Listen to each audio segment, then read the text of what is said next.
Од утре, новата позитивна листа дополнета со 87 лекови достапна за граѓаните. Пациентите со кардиоваскуларни заболувања и невролошки состојби ќе имаат современа терапија која што се очекува да даде подобри резултати.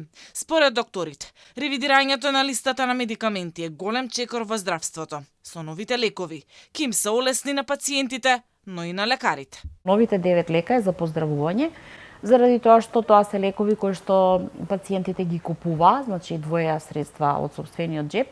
Имавме многу средби со светска здравствена, нели, каде што ги собраа, да речеме, еминентни личности од разни здруженија и од катедрите, каде дискутиравме дека процентот е навистина висок за out of pocket, кој што го викаат странците, значи двоење средства од сопствениот џеп за лекови покрај тоа што сите плаќаме здравство.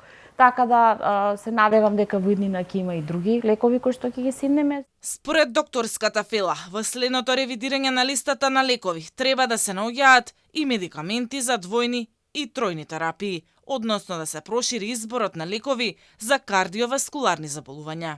Огромен број од пациентите кои што кашлаат од АЦИ инхибитори, кои што отекуваат од калциум антагонисти, кои ќе им дадеме лекови за намалување на крвниот притисок, и кои што долго време ги користеле, веќе рецепторите во човековиот организам не реагираат веќе на тие лекови или се влошила микроциркулацијата. Во тоја ситуација ние имаме потреба, и тоа е светски стандард, каде што се користат комбинации од лекови, каде што во една таблетка имате ставено 3 состојки или од 3 лека, двојни и тројни терапии.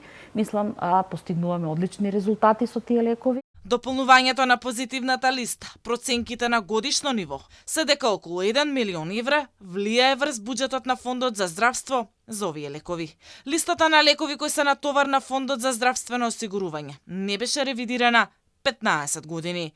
Изминатиот период граѓаните беа осудени да плаќаат за лекови од свој џеп и често ги набавуваа во странство, бидејќи во Македонија не беа достапни. Владата најави дека ова е само почеток на промените во позитивната листа на лекови. Во следните месеци ќе има ново надополнување на медикаменти кои ќе бидат на товар на фондот. Посовремени лекови очекуваат и болните од канцер, чиј број секоја година се зголемува, како и пациентите со хемофилија, леукемија и дијабетес.